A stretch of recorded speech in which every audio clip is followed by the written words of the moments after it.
couple minutes early, but it takes a few minutes for people to come in. So I'm just gonna turn it on, and then I'm gonna get a cup of coffee, and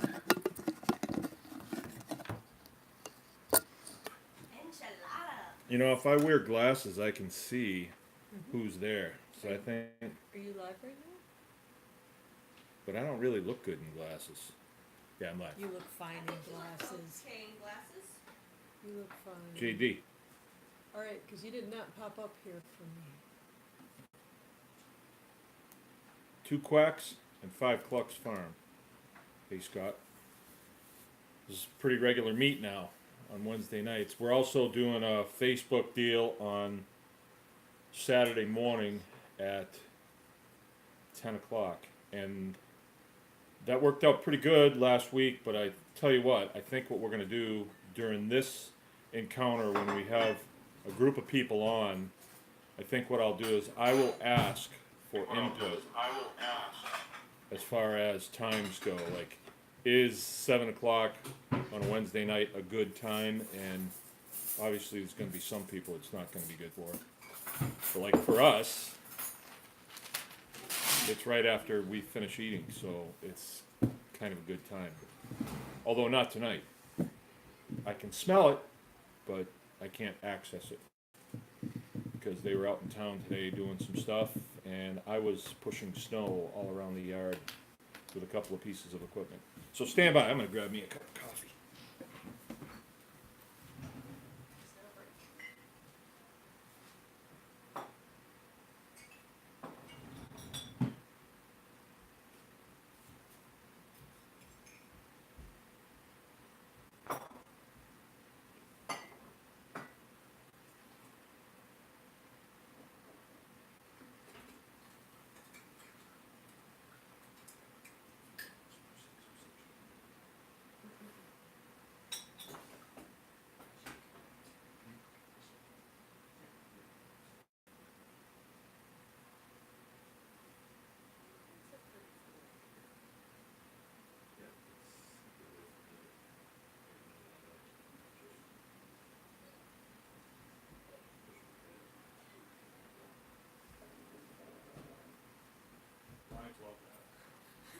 So, you know, Jim thought the charger I had in my room didn't work, but it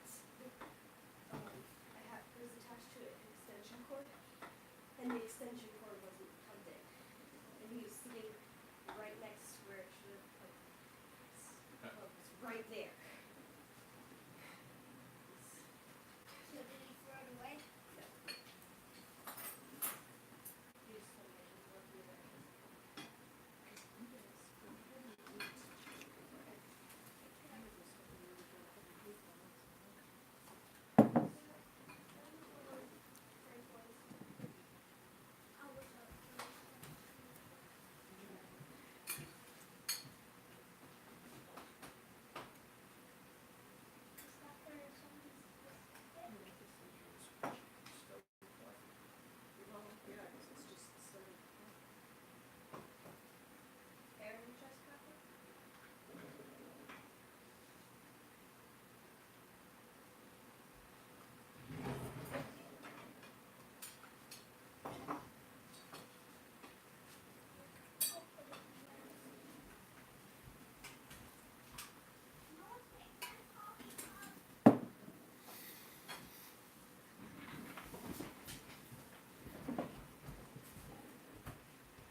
Dave Allen just said my live feed is already running.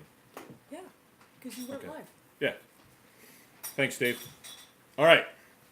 I know it's a couple minutes early, but I'm really raring to get going. I've been looking forward to this all day. I really like doing this. My day went kind of like this. We've had snow for the last 2 days, and I had to, just keep my equipment running, my pickup with my plow and my front end loader, just to keep things opened up so that we could, get deliveries in and move around and be able to feed our cows and things like that. And my son lives about 25 miles away, so I ran over there and plowed them out because he's a fireman and he wasn't home, and his 6-month pregnant wife was home. So, and then I sat over there with him and had coffee, and he was just getting off duty. Pretty neat situation. He works for 48 on, and then he's off for 96 hours, so it's pretty neat. And I took it easy today because I was out plowing late last night. We got total, I think, probably 16 inches, and we're supposed to get snow over the next couple days. And, you know, I mean, at this stage of the game, February, usually we have several feet of snow, and it's not really such a big deal. We are used to it. I've been farming this particular piece of ground, will be 15 years this coming May. Retired from the Air Force in 2004 in May, after 20 blissful years, and then I took up the plow, and I did commercial farming for 13, 14 years, something like that, and that would be defined as converted everything that we produced into dollars, and then used those dollars to buy all the rest of the things that we needed. And since then, for a lot of reasons, which I don't mind going into, but I won't volunteer it, we decided to go back to the homesteading model where we began, and that is where we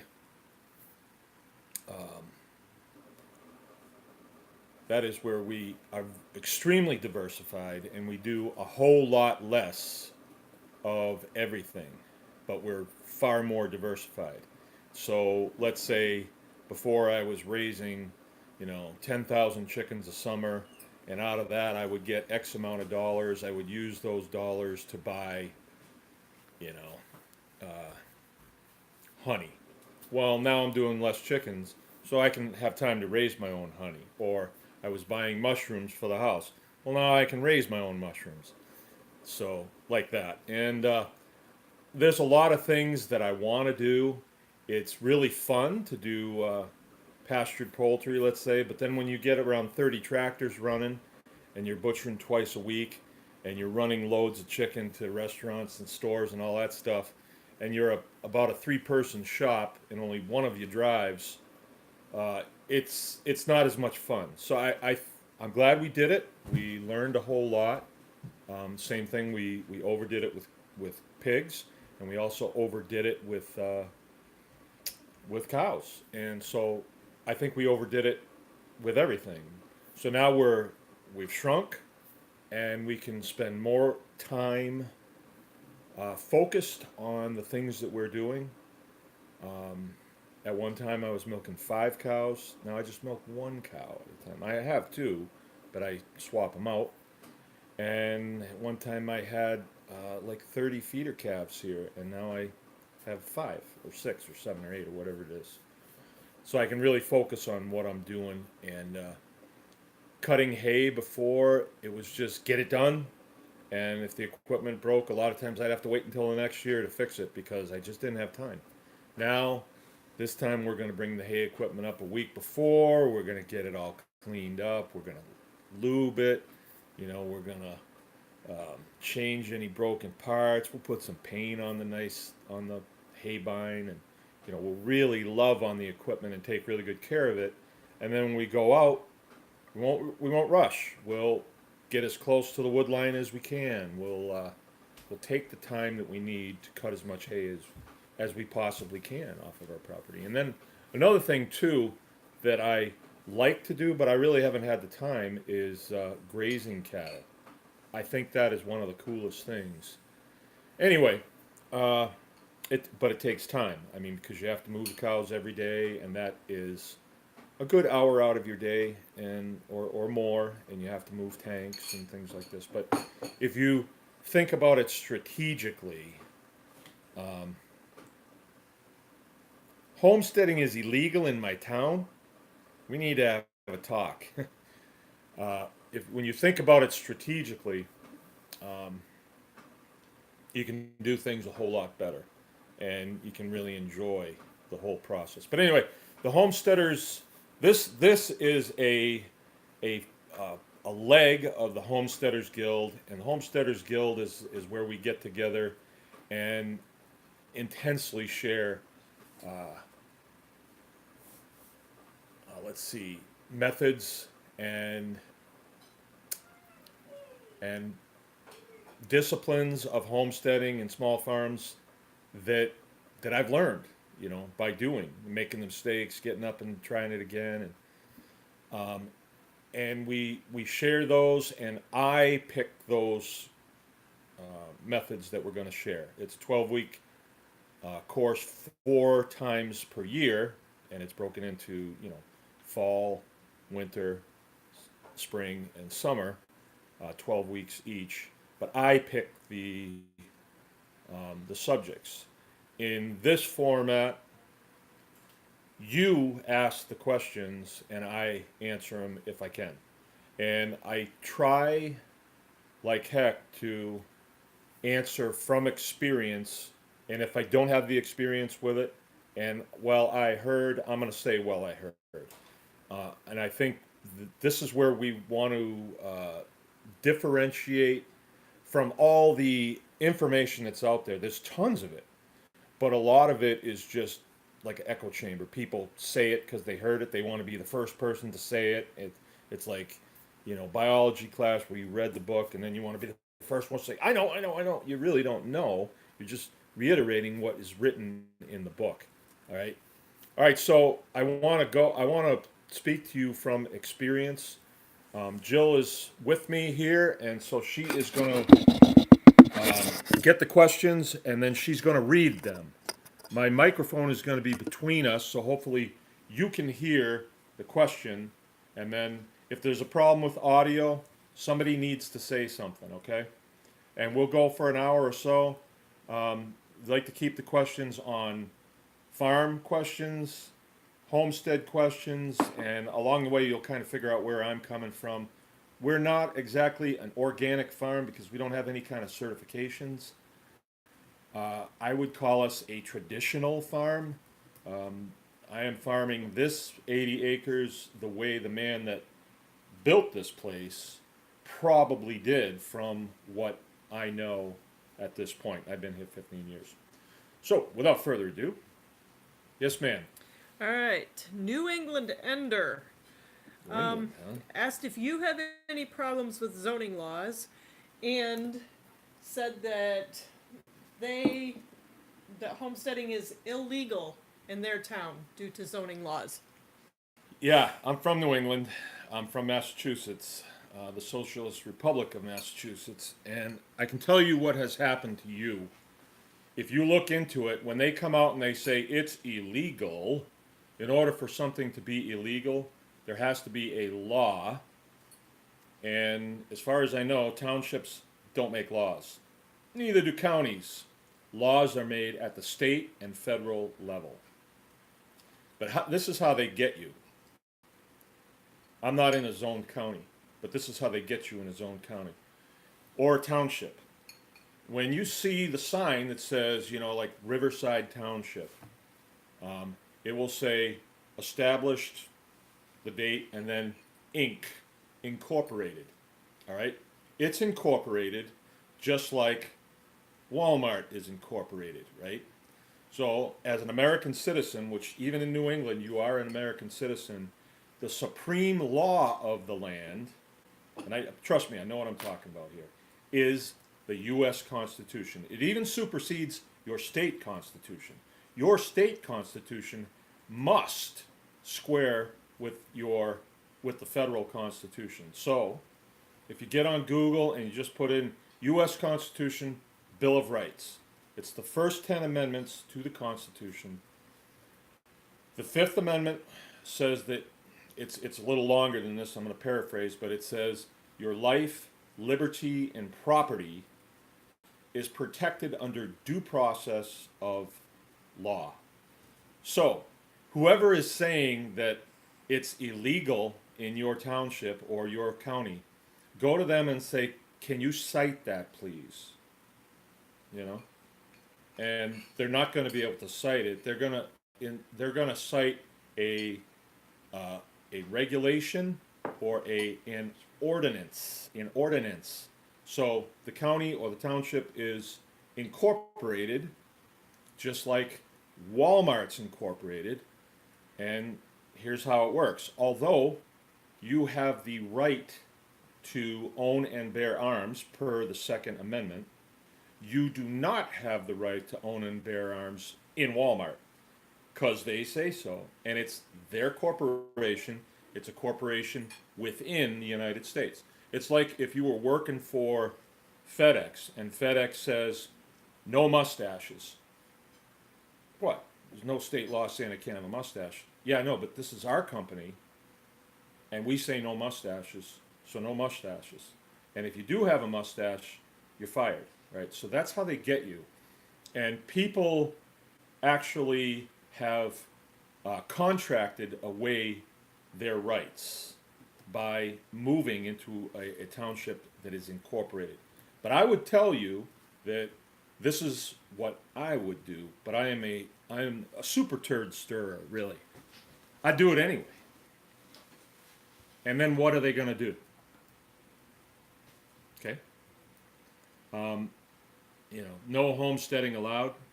Okay, I'm not homesteading. You know, what are they going to do?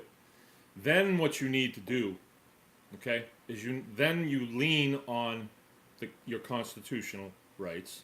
The Fourth Amendment protects you from anybody coming on your property without a warrant signed by a judge. So somebody in the township is going to come to you and say, you can't have chickens in your yard because we say so. All right, Joel doesn't like this, and you just say, get off my property. And that's it.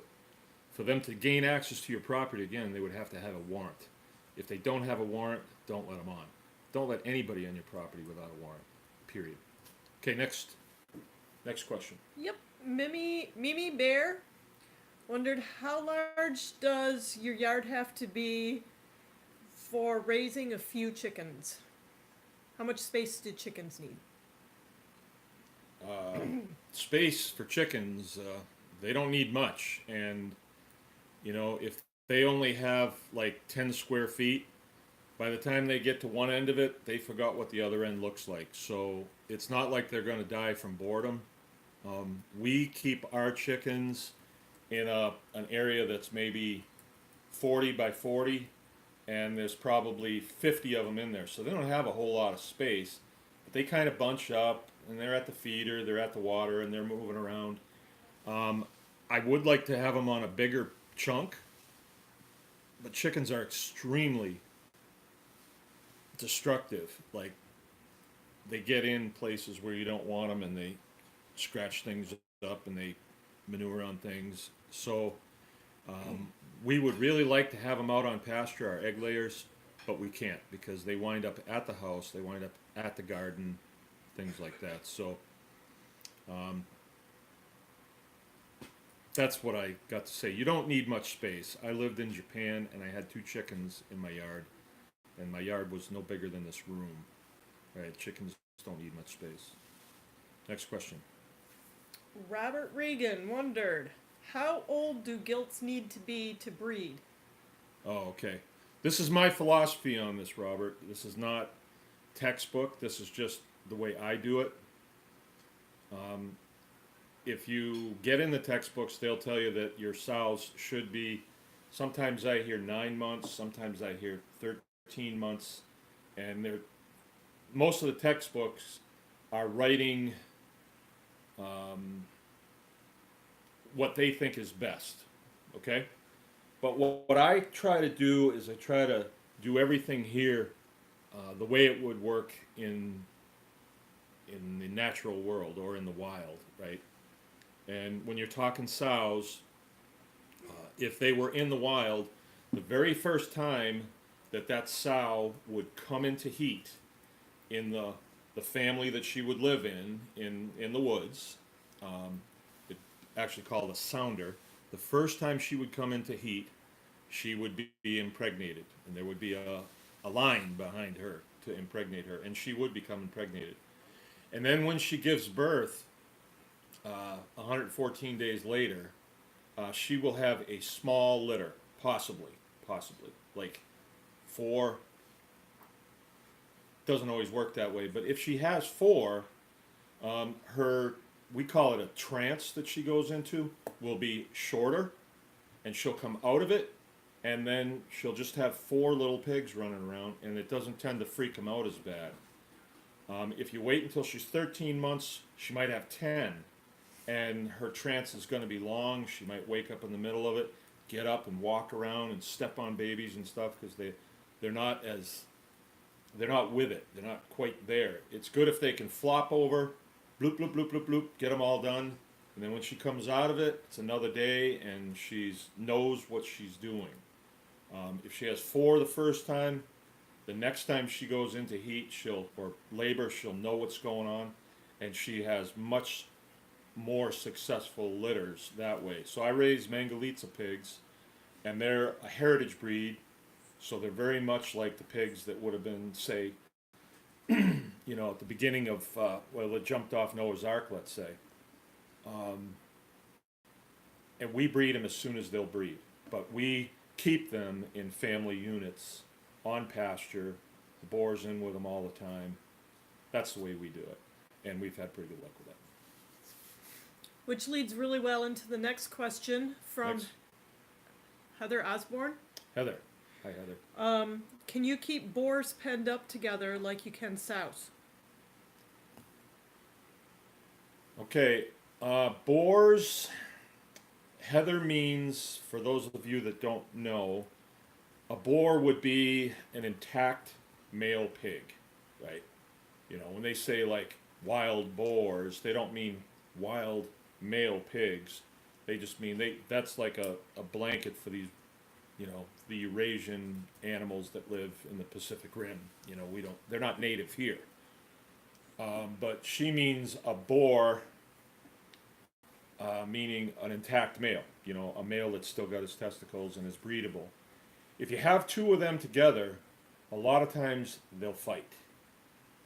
And so, let's see, I have to go back in my memory banks because we don't do it, and we don't do it because of the fighting that would go on. And, they're going to fight, and one of them's going to be the alpha. But sometimes, boars, like my Mangalitsas, have tusks, and it comes down from the top, it turns and it goes out like this. They call them cutters, and sometimes they're about this long, and they have bottom ones too, and a lot of times when they're chewing you can hear them squeak, squeak, squeak, and they're self-sharpening is what they are. And we've had them on animals that we've butchered, and they are literally sharp enough to cut hair off your arm. Literally that sharp as a razor. So if you have them together and they start to fight, you could wind up with a lot of blood and a lot of cut up animals. So I don't know why you'd want to keep more than one boar unless you're kind of in the breeding business. When they're young, it's not so bad. And before they know the smell of a sow, it's not so bad. But once they're at breeding age, no, they want to kill the other boar because, well, competition for the good stuff. Okay, JD is looking to get his own place down the road and wonders how many acres or how much area do you need to raise for hay, or to raise the hay, to feed one animal for the year. He wants to know sort of like for one animal, horse, couple beef cows, milking cow, one animal, and he can multiply it out for however many he has. Oh boy. Well, I'll just tell you what it would be like here. Here I can get,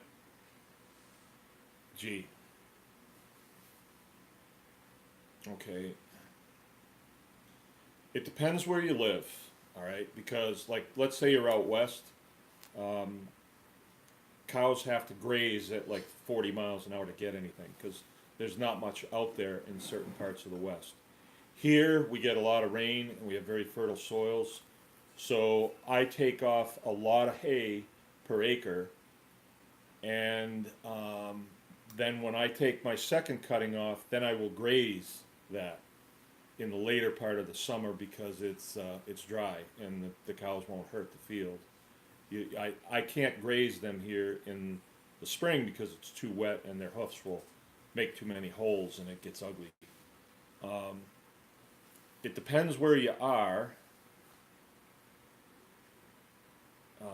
I think what you need to do is find a farmer around you and ask the simple question, you know, in the state that you're in or the county, and say how many tons do you get per acre off of your hayfield? And you're gonna need, for a cow, you're gonna need 28 pounds of dry matter per day. That's a rule of thumb, 28 pounds. And that's for a lactating cow, but also a beef cow, a middle-aged beef cow that's, you know, in the middle part of his growth will go through about 28 pounds a day. That's kind of a rule of thumb.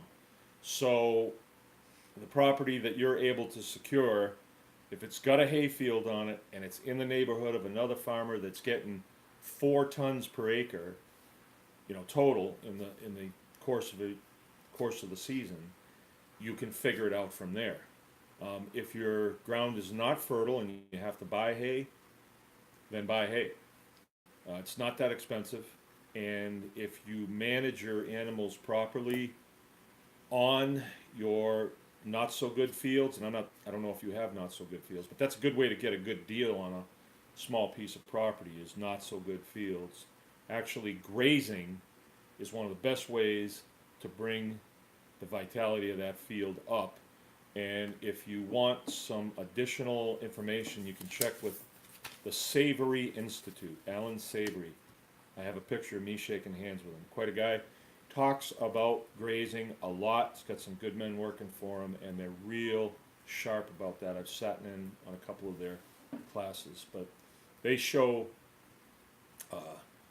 slides of fields and the difference in just a few short years going from scrub ground to beautiful pasture, and you know, all those seeds are there. You didn't really have to add them. You know, they're all in the seed bank in the soil. Fascinating, actually. I love grazing cattle. Hope that helps. It's a pretty tough one to answer though. If you want to know size that you should start with, our first farm was 13 acres, and we fell into that whole thing, well, like, we're not even real farmers because we only have 13 acres. Baloney. It is the process of farming. It has nothing to do with how much acreage you own. It has nothing to do with how big your tractor is or how new your tractor is. That's dumb stuff, all right? That's dumb stuff.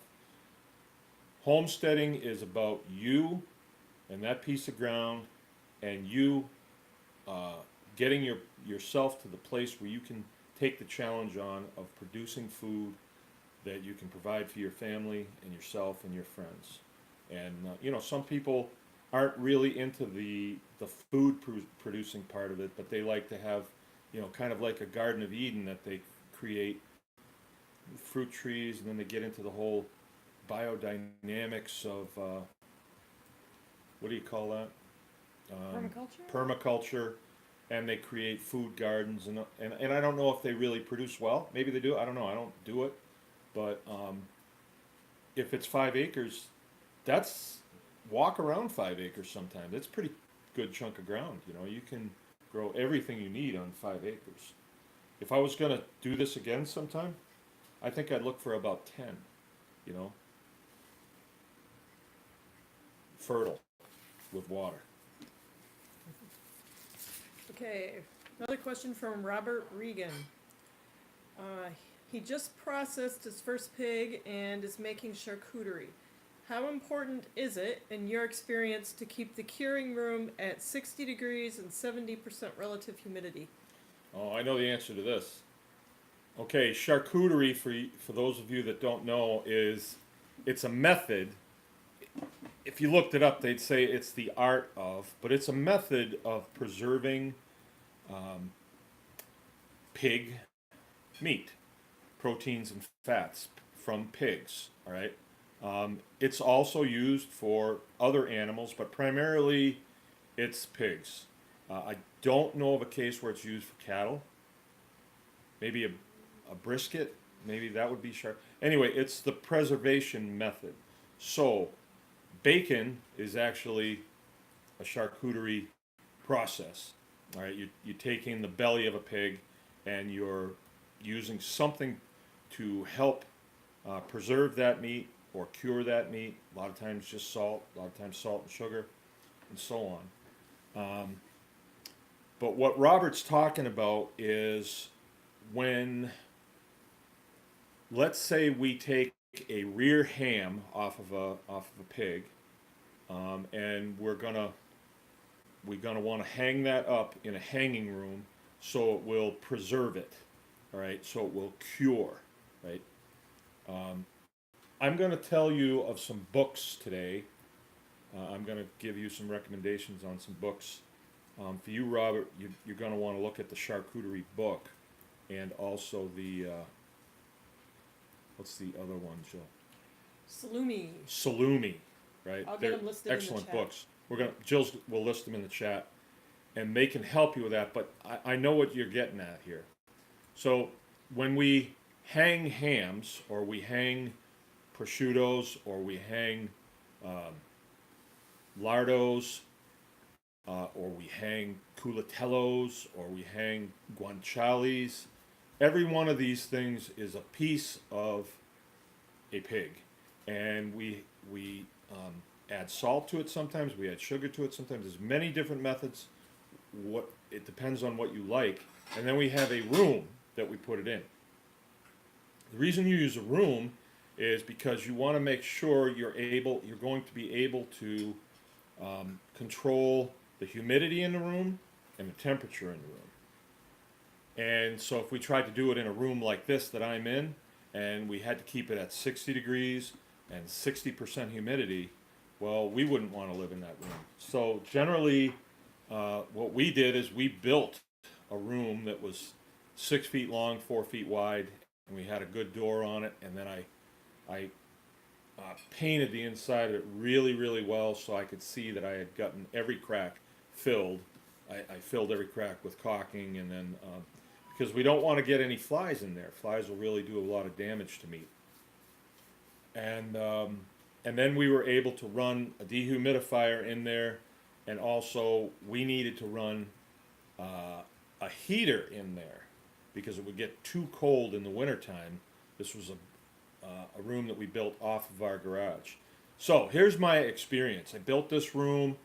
We kept it at 60% humidity, 60 degrees, and we were still getting mold on our charcuterie. And it was really driving us crazy because, white mold is fine, but black mold and green mold, no good. No good. Bad. Real bad. And so we had a window on this room, so we didn't want to be going in and out of it all the time. We had a window so we could look every couple of days. We'd take a look. And we'd see just a little bit of green mold, and you get in there, you pull it out, you inspect it, sure enough, it's green mold. And there wouldn't be much. And the fix on that is you use either a red wine or red wine vinegar or something like that, and you neutralize it. But here was the fix on that. Our humidity was 60 degrees, but we did not have enough air exchange. So we were not changing out the humid air for the dry air. So on the door, where the window was, I had a student here that was here to learn charcuterie, and this guy, I'll never forget this guy, he hacked into the Air Force's computer system when he was 16, and then they hired him when he was 18. He was brilliant, and he took one look at it and he says, you need to lower this window just a little bit. Okay, I lowered it. Sure enough, it was a perfect fix on that, and we used that hanging room for many, many years. We don't own that house anymore, but I hope that answers your question. That 60 degrees, 60% humidity, I would say, is plus or minus 20.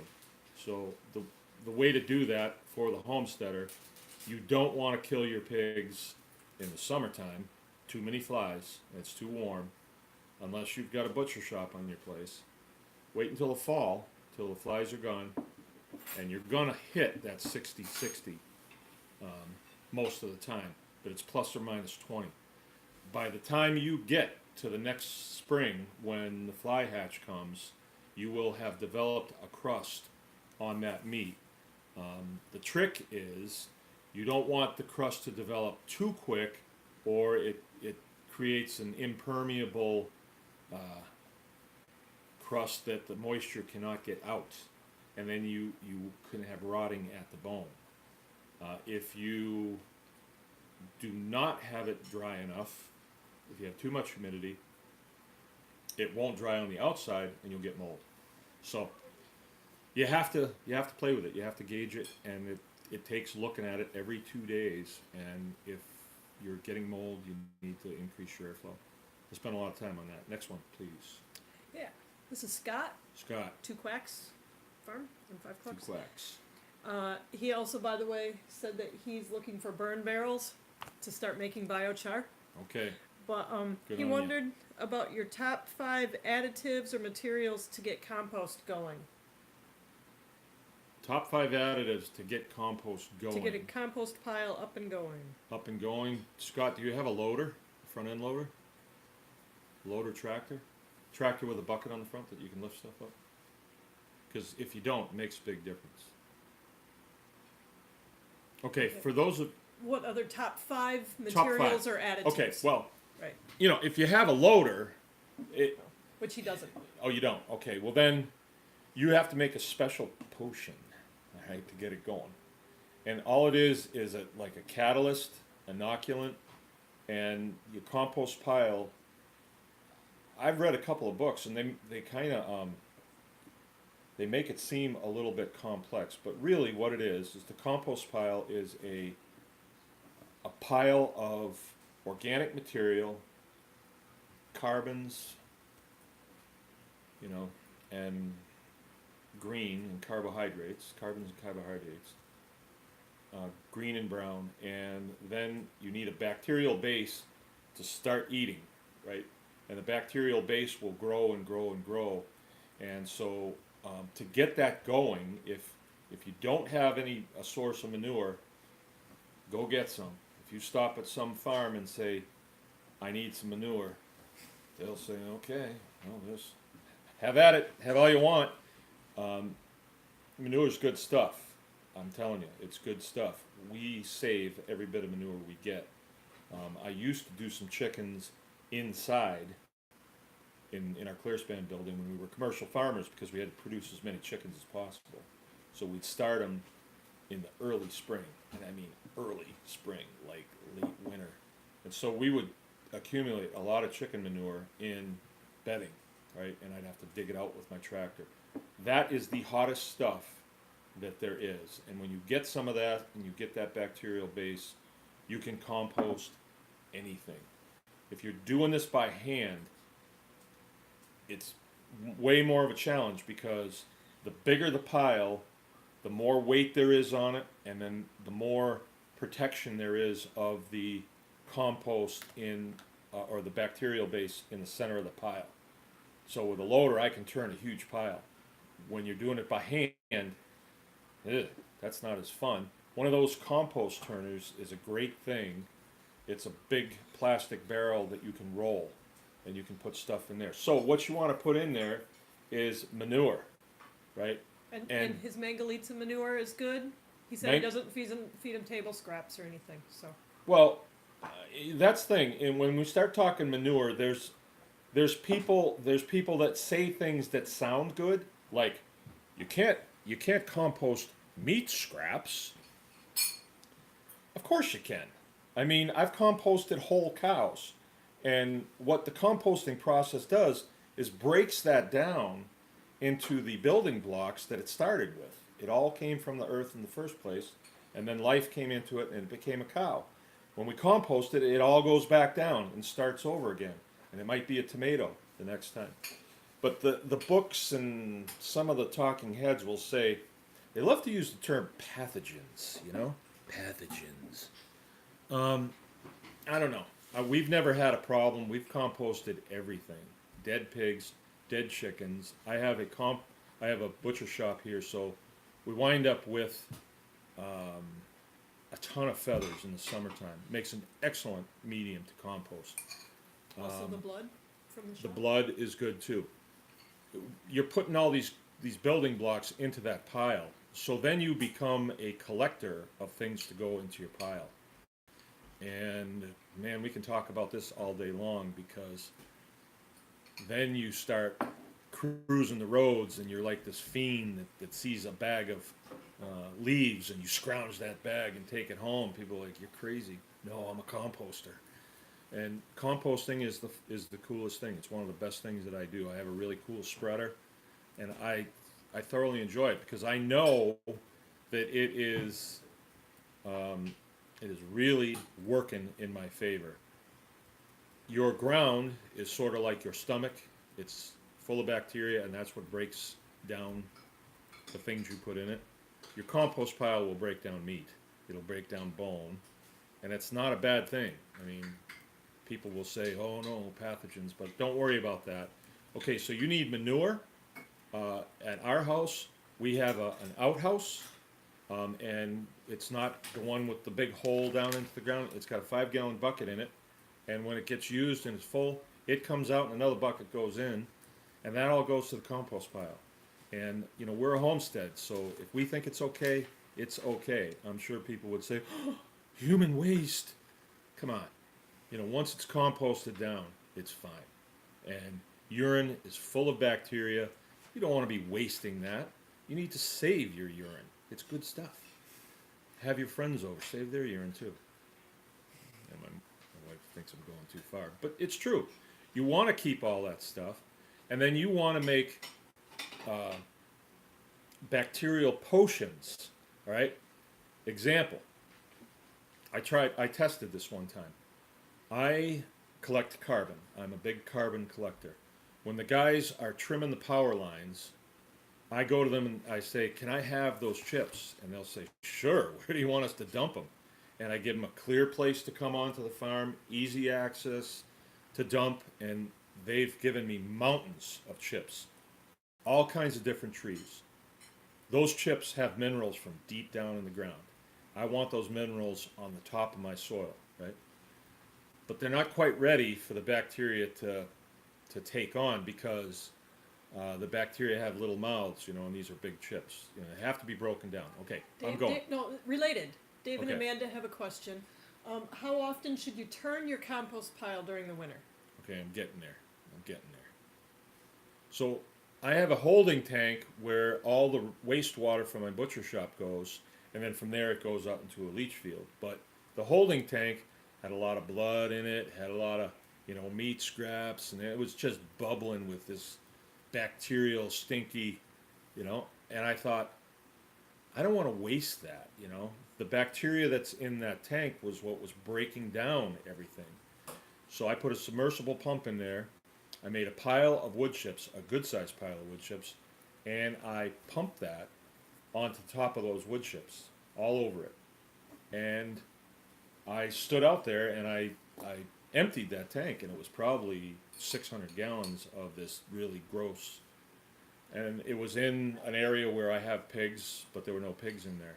And then in a couple of days, I went out there with my front end loader and I pushed it into these chips, picked it up, steam comes out. So that means that my little bacterias are having a good time in there. I've given them all the food that they want, and it was good. It was really good. And that was broke down in no time. I wound up spreading that out on that field, and that's a field that I grow produce on, not for us, but for my animals.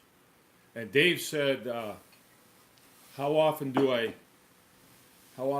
turn it in the wintertime? I don't turn it in the wintertime, Dave. I've struggled with that. You know, I've said on occasion, I'm going to keep this pile going all winter long. And so I'll put a fresh charge in it before we go into winter.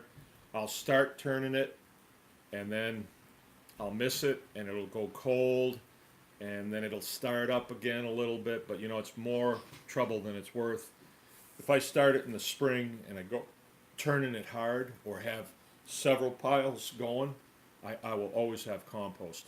And so I found that it's not really worth it for me to turn it in the wintertime.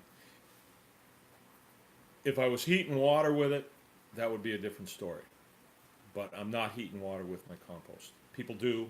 I have. It's a good thing to do. I just haven't got around to it in a while. In that case, it would be worth my time if I was getting the hot water for the house. But I'm not. Paul from Kansas. Kansas. Can you rotate feeder pigs on pasture during the winter without damaging the ground? Okay. Paul is wanting to know about pasturing discipline with pigs. And this has been a source of discussion as long as I've been doing this. And usually it starts with the notion that you can put your pigs out on a hayfield and you can rotate them through that hayfield quickly enough that they will not dig up that hayfield, that they will just eat the grass. And we have found that it doesn't work because pigs love to root. That little disc on their face is made to do that. And rooting is good for them to do that. So then what farmers do is they put rings in their noses. And if you had, let's say, 40 pigs and you rang all their noses, not only is that a lot of work to do, it's kind of mean, and it kind of prevents, you know, the pig from being a pig. Like Joel Salatin says, let the pig express his piggedness. Let him dig. Well, I don't want my hayfield dug up. Well, put them in an area where it's not a hayfield. A hayfield is for hay and for grazing cattle, not for pigs. Put them in an area where you can't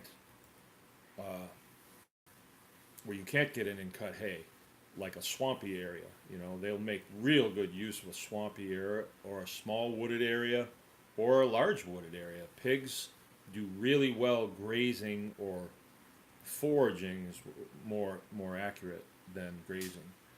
So what I do, pigs dig, right? Liability. Yeah, pig digs up your field, that's a liability. Or is it? Or is it? If you're going to plant a field, what do you do before you plant it? You dig it up, right? Yeah, so you got to go out there with a tractor and a plow and all that stuff and plow it all up. I put pigs on fields that are just dedicated to pigs, and they take every blade of grass off of it, every root, every piece of quackgrass, and I mean everything off of it. And they get good at it after a while. And then they start digging down deep into the ground to get other fun things that they can find. So these particular fields, I have found that if I plant them with daikon radishes is a great one, or fodder radishes, these great big radishes like this big. They look like a great big radish about this big. They're like this big around. Some of them are 6, 8 pounds, I think. And with the tops on them, sometimes they're probably 10 pounds. And they grow down deep, and the pigs want that tip because it's sugary. It's sweet. So they'll go all the way to the bottom to get that tip out. And then you'd be saying, oh, look at the holes in my field. Look at these deep holes. Don't worry about it. You can go over it with a harrow, and you can level it out good enough that you can get it planted, you know, middle of summer with something else. And, you know, I plant early spring, and then I plant midsummer, and then I plant again in the fall. And I'm growing so much forage for my pigs that it's,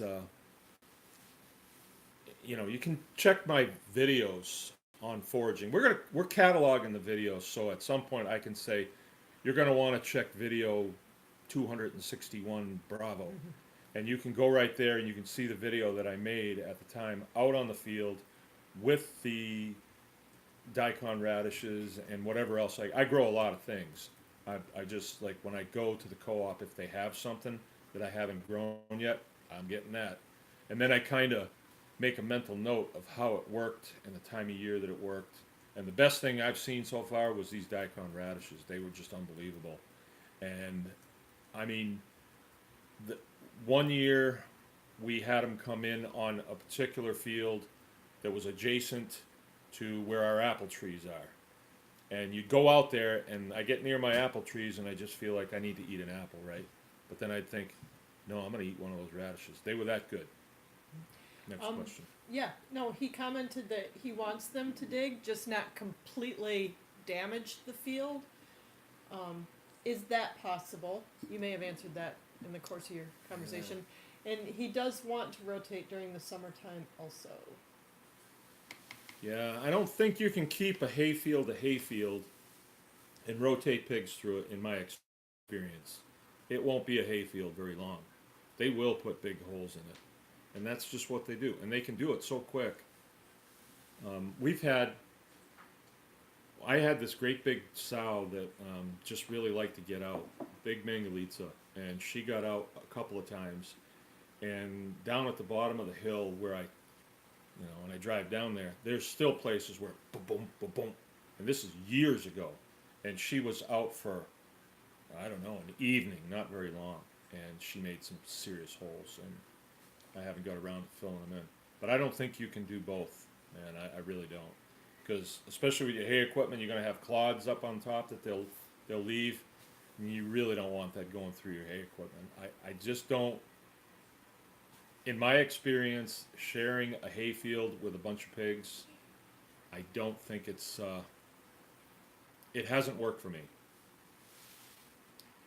Joe Brown wondered, can you add sows to a breeding group, or is that asking for trouble? Adding the sows to a group, like a sounder, Joe, I know what you're saying. And I know what you're referring to. Joe's having some tough luck with some health issues on some pigs that he got. It's tough. I've been there. When you get your health back and your herd health back, keep it and don't do anything to jeopardize it. But Joe's going to have to add some new sows to his sounder or his group of pigs. When you've seen girls fight, right? That's exactly what you're talking about. Like when you have a group of sows that have been together and they've gotten over their differences, and you add one more girl there, she's definitely prettier too, definitely. No, they will chase her around for a long time and beat up on her. What you want to do is, if you can have her behind a fence so they can just yell at each other through the fence without getting their hooks on each other. That's better. If they're young, it's less worse. If you put a young one in with a bunch of old ones, no, you don't want to do that. You don't want to do that. I have, in my experience, I have 2 old sows out here that I've had for a long time, and then a friend of mine had 2 sows that she couldn't keep anymore, and I took them back here. They were about the same age. We put them together. None of them were pregnant. They fought for a day. It was kind of ugly, but we've seen it before. A couple of days, they're all sacked out together. They get over it. So if you do have a fighting situation, they will get through it. New England Endler, what age is best to bring a pig to butcher? Depends what you want to do, New England. For charcuterie, our experience is the bigger, the better. And really, like a 450-pound big pig. You might have hams on the back that would be monstrous, too big. But did New England talk about charcuterie, or just when's the best time to bring a pig? When's the best time When's to the bring best a time? pig? Well, if it's all going to be like fresh meat, I would say the bigger the better. I would, because we've done huge sows, 600 pounders, and you wind up having a chop on them like that big. That 2 chops will feed a family of 20, I mean, big, big chops. Um, the downside is loading them, getting them where you want to take them. The upside is you're going to have bigger cuts of meat. I don't think they're going to be tougher. I don't think that's a factor. We've never had tough meat No, with we our haven't old had sows. tough meat. They're good. When we have a sow that's maybe 5 years old and she's not doing very well as far as what her function is to provide babies, then she goes to butcher. And I have a butcher shop here, so I butcher them myself most of the time. Some of them I use a shop. But the best time, when you read in books about market weight, you're going to hear that, market weight. What market weight is, it's a combination of 2 things. It's when the pig is a particular breed of pig. It's when their feed to meat conversion peaks and starts to come down the other side, right? As you get to be an old person, you don't gain weight like you did when you was 50. And also, that's according to breed, right? Some breeds do differently on feed conversion, but the majority of the pigs in the United States that they're talking about would be CAFO pigs, concentrated animal feeding operation pigs, that go to huge slaughter facilities, and they tool that slaughter facility for a certain size pig. So if market weight is 280, or that's what they're calling it right now, they will tool that slaughter facility for a 280 pound pig that will be approximately, whatever it is when it stretches out. And, it's piecework, and they put the carcasses on conveyors, and a lot of the cutting is robotic and things like that. So, but for the homesteader, I wouldn't let that bother you. If you need meat and you have a 100-pound pig, you need meat. That's a 100-pound pig. You just got to use it. There is no magic number for the homesteader. Now, if you're butchering at home, a 400-pound animal, if you don't have a front-end loader, it's going to be really a challenge. And even when he's cut in half and he's 200 pounds aside, yeah, an experienced butcher like me, I guess, I could cut it in quarters and I could still handle those big pieces. But if you're new at it, I would say keep it on the 250-pound range, and then you probably don't have a scale at your farm. And if you did have a scale, your pig probably wouldn't just go stand on it. So getting a weight on a pig is something that you need to learn how to do. There's what they call a heart girth measurement. You'll have to research that on your own. I don't recall what it is exactly. I've done it, but I have a different method. It's just the method, because I've been doing it a long time.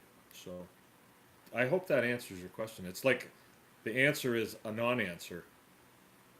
But if you're going to butcher at home and your pig is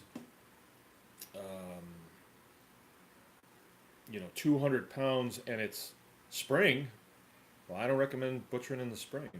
If your pig is 200 pounds and it's in the fall, go for it. If it's 100 pounds in the fall but you need meat for the winter, go for it. Bigger pig is going to be more meat and more fat. Fat is good. Fat is good. Citizen voter just helped us out with $2 with that new program from YouTube. So just a shout out to them and a thank you. Oh, thank you, Citizen Voter. Just donated $2 to us? Yep. Oh, wow. Yep. Using that little $sign button at the bottom there. That's a way Excellent, to help excellent. support us. Let's keep see this who can channel beat going. them. Come on, Dave. Okay. Robert Reagan. Do you use a spreader attached to a tractor to sow the daikons, or is it hand sown? No, all of my seeding is done with a thing that's called a whirligig. It's a bag that's mounted to this thing that you crank and you wear it around your neck. And I'd like to get a better one. I just haven't needed. And I have 80 acres here, so I plant a lot of seed, but it's a broadcast spreader. The nice thing about planting daikons is, or any of this seed, is it's forgiving. You know, this is forgiving. If you plant a little too much, you know, there's not going to be somebody that comes in and grade you on it. It's not like that. If some of the seeds don't germinate, they go into the seed bank. Not a bad thing. As far as seeding goes, you know, I seed all times of the year. I've seeded literally off the back of a snowmobile, where somebody's driving the snowmobile and somebody's sitting backwards and just using this crank. And I bought this thing 15 years ago. I mean, it's a Earthway, and it's just really well made.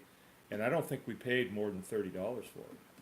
And every time I use it, I kind of, you know, it's been abused, left out, kicked around, sworn at, and it still works really well.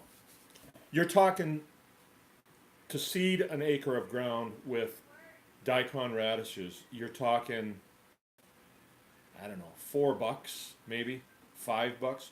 Let's say it's $10. Who cares, really? You're doing it by hand. You get out there and your ground is all roughed up. You seed it and then you drag something over it so you can put some of those seeds down. The ones that don't go down, they may germinate next time, or the birds might eat them or something. But even if you spent $10 an acre to do it, which you're not gonna, if you were to take 201, $2.01, right on. That's aggressive. I didn't know this was a money-making deal. I thought this was just for keep me from getting It depressed just in the helps winter. us keep the thing going. Okay. We do this. We have a video. It's video 206-4. I don't know which video it is, and I couldn't tell you. It's in there, and there's like 300 of them. That's why I never knew that we would be doing this, but right now it would be a tremendous aid if I had a guide here and I could say, you know, seeding fields, here's a chunk of videos that you could go watch. Okay. But we did a test. We dug, you know, 3 square feet up, and then we weighed all the forage. And that forage is all, you know, roots and all that the pigs will eat. And the poundage on a 1 acre field that you can grow in forages, you're seeding it 3 times a year, is phenomenal. You would not believe the amount of forage. And then that forage is going to go through your pigs, wormy turnips and all, and then go right back to your field. So the saying out there that there ain't no free lunch is not true, because there is.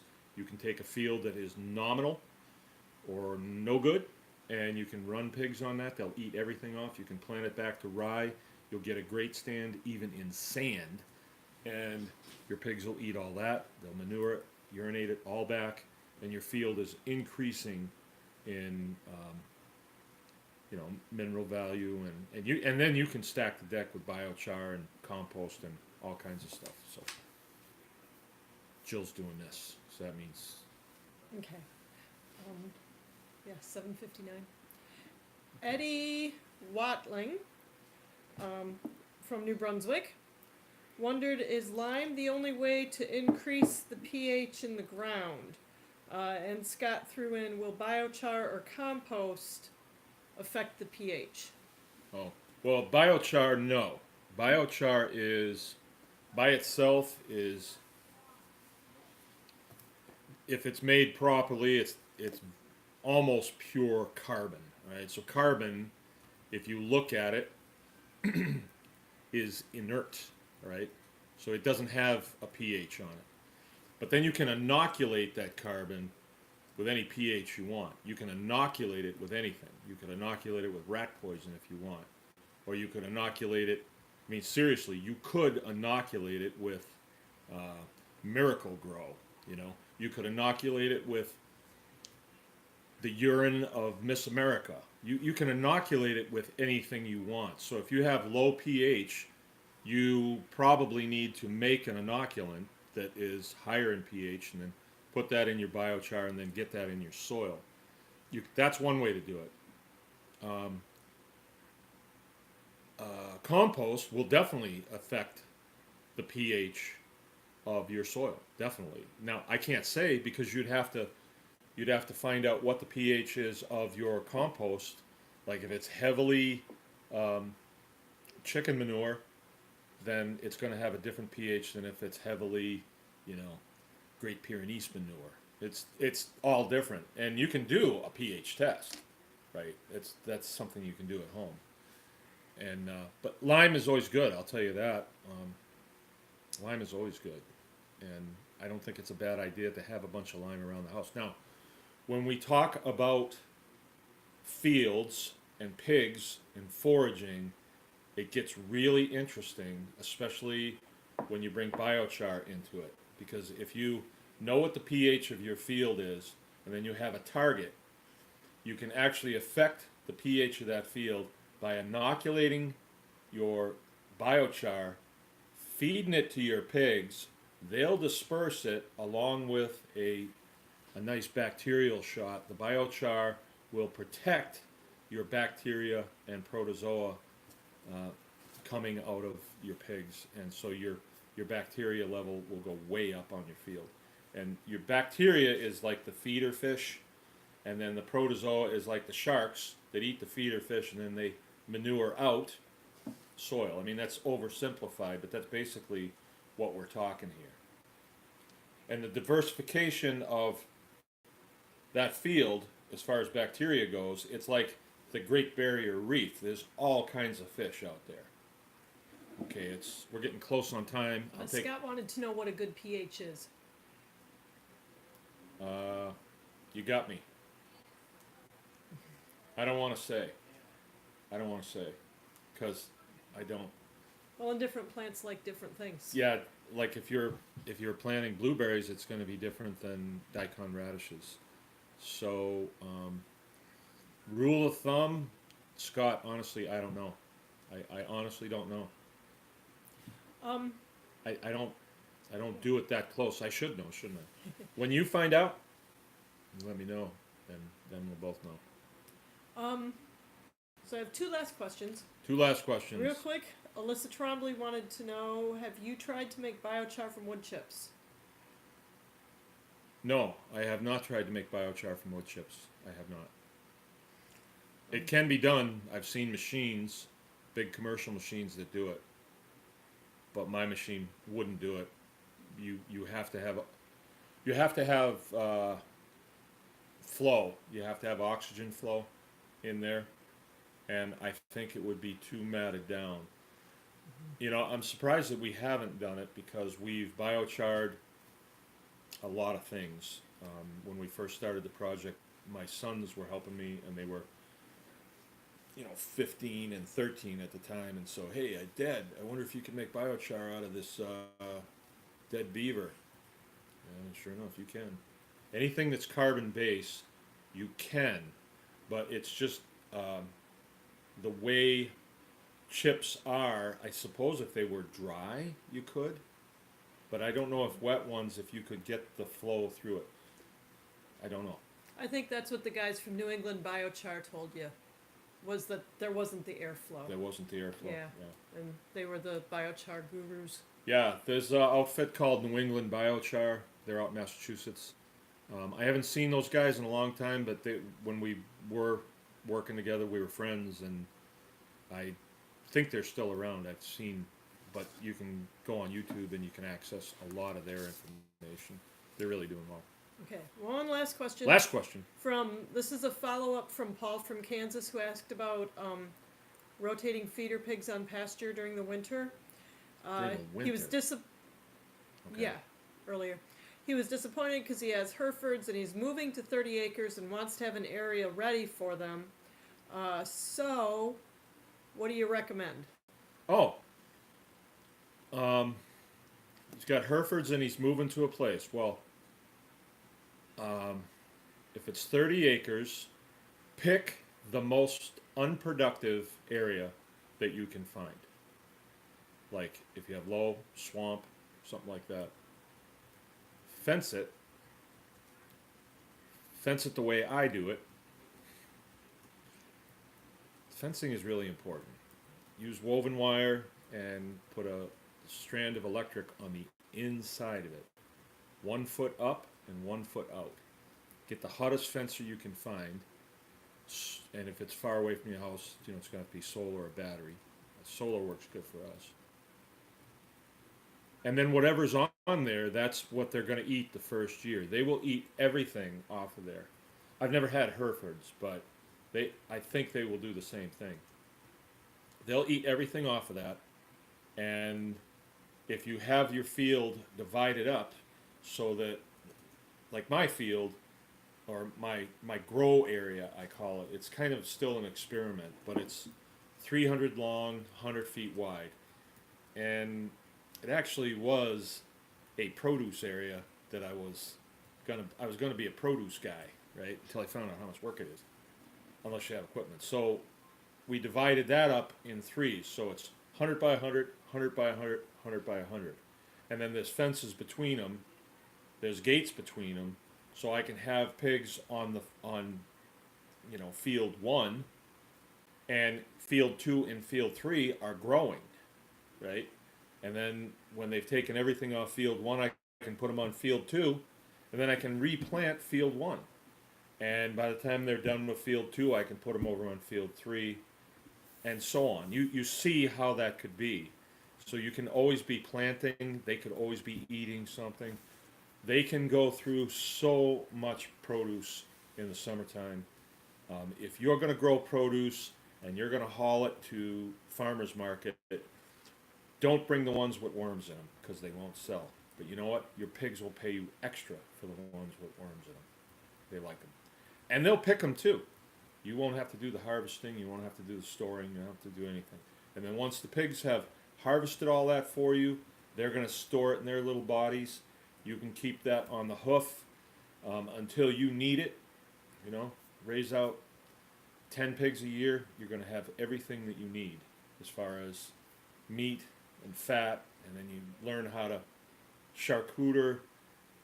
You make bacons, make copas, lomas, sausages, all this stuff. You will be the talk of the town. One more question? That was all of them. That was the last question. Okay, this was a great time. Appreciate it. Our next meeting in the week is on Saturday mornings at 10 o'clock on Facebook Live. We're trying to cross-pollinate people, so we think that's a good time, 10 in the morning on a Saturday, maybe not. We think this is a good time. But if we could get some input from you on that, we would appreciate it. If this time is fine, then let's just keep going with this. We'll try to go with this throughout the winter months and then reassess it and see if we want to continue to do it. I do other videos that just during the course of the week when I feel like it, so you can check them out. And then we do a Facebook Live video too, and that's at Baker's Green Acres Facebook. Is there anything else that we need to brief? No, sounds good. Okay, thanks everybody for coming.